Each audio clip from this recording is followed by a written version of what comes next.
حدیث نمبر 502 پر جو امام بخاری رحمۃ اللہ علیہ نے عنوان قائم کیا وہ ہے باب الصلاۃ علی الاسطوانہ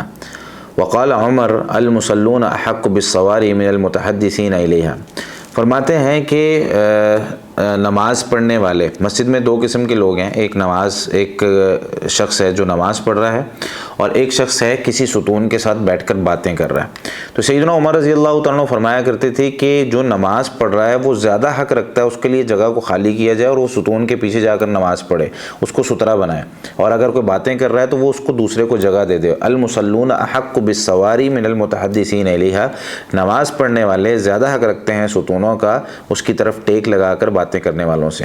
ورأى عمر رجلا يصلي بين اسطوانتين فأدناه إلى سارية فقال صلي إليها۔ اور فرماتے ہیں کہ ایک آدمی کو سیدنا عمر رضی اللہ عنہ نے دیکھا، دو ستون تھے اور دو ستونوں کے درمیان میں وہ کھڑا نماز پڑھ رہا تھا، تو انہوں نے اس آدمی کو نماز میں ہی پکڑا، یعنی اس کے نماز پڑھتے ہوئے اس کو پکڑا اور ستون کے پیچھے کر دیا اور فرمایا کہ صلی علیہ، اس کی طرف نماز پڑھو۔ یعنی سترے کی اہمیت پر بھی یہ ان کا عمل دلالت کرتا ہے کہ نماز کے اندر ہی اس آدمی کو جو ہے وہ ستون کی طرف کر دیا۔ حدیث نمبر 502 ہے، یہ حدیث جو ہے وہ سیدنا یزید بن ابی عبید فرماتے ہیں رحمۃ اللہ علیہ کہ کنت آتی مع سلامۃ بن الاکوع، میں سیدنا سلامہ بن اکوع رضی اللہ عنہ کے ساتھ آیا کرتا تھا، فیصلی عند الاسطوانۃ التی عند المصحف، تو وہ اس ستون کے پاس نماز پڑھا کرتے تھے جو جہاں پر مصحف موجود تھے۔ فقلت یا ابا مسلم، تو یہ ابو مسلم کنیت ہے سیدنا سلامہ بن اکوع رضی اللہ تعالیٰ عنہ کی، تو کہنے لگے میں نے پوچھا ہے ابو مسلم اراک تتحر الصلاۃ عند هذه الاسطوانہ، میں دیکھتا ہوں آپ کو کہ آپ کوشش کرتے ہیں کہ اس ستون کے پیچھے آ کر آپ نماز پڑھیں۔ تو انہوں نے پھر اس کی وجہ بیان کی، کہنے لگے فإنی رأیت النبی صلی اللہ علیہ وسلم یتحر الصلاۃ عندها، میں نے نبی کریم صلی اللہ علیہ وسلم کو دیکھا تھا کہ آپ صلی اللہ علیہ وسلم اس کے قریب نماز پڑھنا یا اس کے پیچھے نماز پڑھنے کو پسند کرتے تھے اور تلاش کرتے تھے کہ میں یہاں پہ نماز پڑھوں۔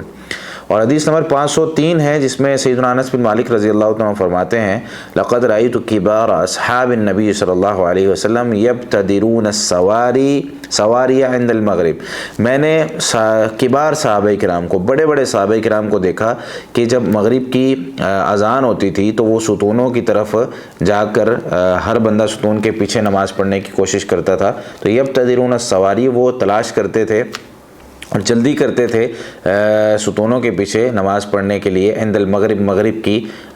فرض نماز سے پہلے۔ اور کچھ روایات میں الفاظ ہیں کہ باہر سے آنے والا نیا شخص وہ یہ سمجھتا تھا کہ جماعت ہو گئی، یعنی اتنے اہتمام سے یہ نوافل پڑھتے تھے، اور مغرب سے پہلے نفل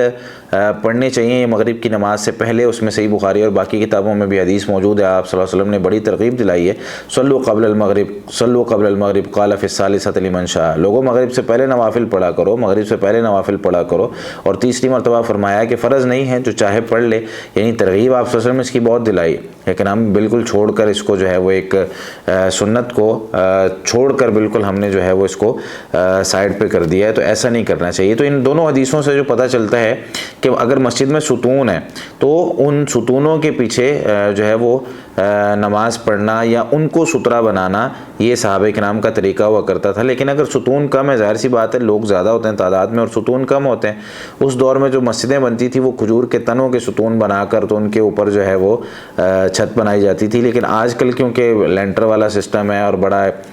جو ہے وہ جدید سسٹم آ گیا، تو بہت ساری مسجدوں میں کوئی ستون نہیں ہوتا، تو وہاں پر پھر اس طرح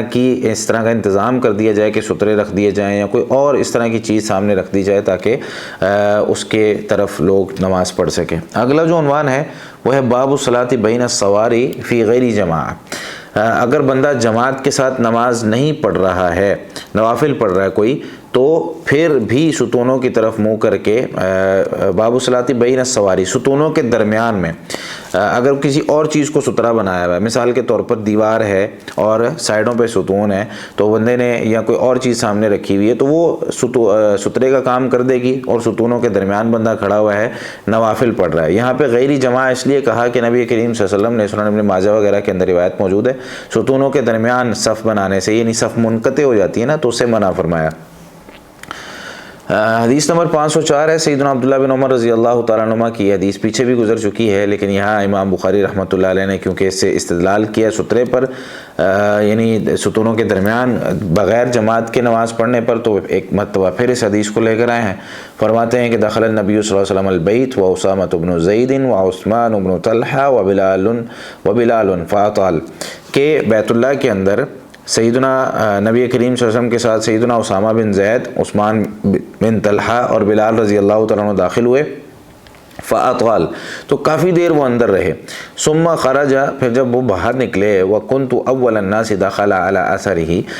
پھر نبی کریم صلی اللہ علیہ وسلم کے پیچھے جو سب سے پہلے اندر داخل ہوا وہ میں تھا، فسألت بلالا، تو میں نے بلال رضی اللہ تعالیٰ عنہ سے سوال کیا، این صلی، آپ صلی اللہ علیہ وسلم نے نماز کہاں پڑھی تھی؟ تو وہ فرمانے لگے بین العمودین